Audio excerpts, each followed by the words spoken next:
Hi guys, and welcome to A Dog's Soul, an unpassed guide to your dog's feelings. Today, we're going to talk about why leash reactivity is awesome.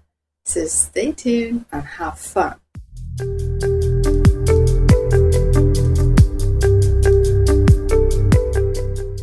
Alright, so don't get me wrong. Leash reactivity is one of the most demanding problems we have with our dogs. It's one of the most common ones, and it can be really annoying. And maybe you're wondering, if it's so annoying, why I'm calling it awesome anyway.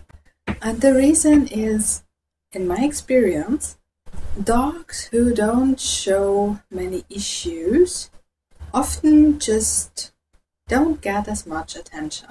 Maybe that's different for you, and that's awesome. But whenever I work with clients, very often, not always, I see that when the dog is fine and not doing something wrong and not being reactive or showing some other issues, the attention that dog gets is a lot less than if he acts out, of course, right? Our focus is very often problem-centered, so we are alert when there are problems, but we kind of just go by or sometimes even ignore things that aren't problematic, and we are not as aware of them. And that often includes our dogs. And another thing is that whenever the dog is just quote-unquote normal, people don't spend as much time with considering different training styles and looking for the best for their dogs and just training themselves and also training the dog. So what happens is, they do what they have done always, or what has been done always in their families, if there have been any dogs, or what they saw on TV, or what they get from conversations in Facebook groups, not necessarily with trainers. And this is not always bad, right? Because we trainers are in Facebook groups as well and give tips and try to help as much as we can. And sometimes our family who has dogs in the, I don't know, whatever generation has always done an enormously nice job raising them and treating them. But very often there are things that are just not okay for the dog. But if the dog doesn't show any issues and just deals with it, it's not changed. Like, what I see very often is that the dog as a puppy is allowed to just run up to every other dog and greet that dog. And when they grow up and they don't have any issues and the owners haven't made any bad experiences, this is still continued. The dog is just free to run up to every other dog, and the owners don't think about the other person and the other dog, that there could be an issue, because it's just not on their radar. They don't have issues with their dogs, and so this is all they know, which is wonderful for them, of course. But if we are walking our reactive dog and there is just a free-roaming dog crushing into us, it can be really, really annoying.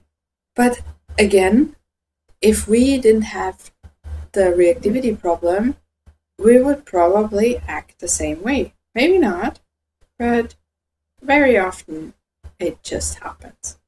And even if the dog is not led to other dogs immediately, especially in small dogs, they are just pulled past the other dog, even if they signal that they would need more distance or would need some context for the situation, some kind of help.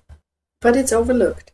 Again, not every dog owner is like this, but if we don't have problems, we don't look for solutions.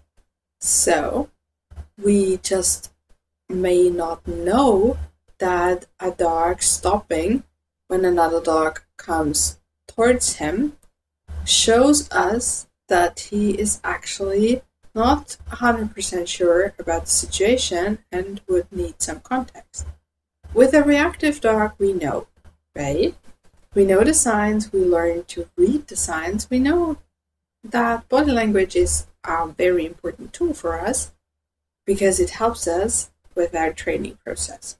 And with large dogs, I see very often pretty rough behavior from the humans towards the dogs. And again, if we have a dog that is reactive or aggressive, so in those situations, dog is never all the time aggressive, that would be very fatal for the dog very quickly. But for example, the human starts some kind of rough play and shoves the dog around and even slaps him a little bit, and the human doesn't mean that as punishment or anything. He just wants to play and he's just a little rough in his eyes or her eyes, but it's actually too much for the dog. If we have a dog who reacts with a bite to those situations, the human would very quickly adjust his behavior.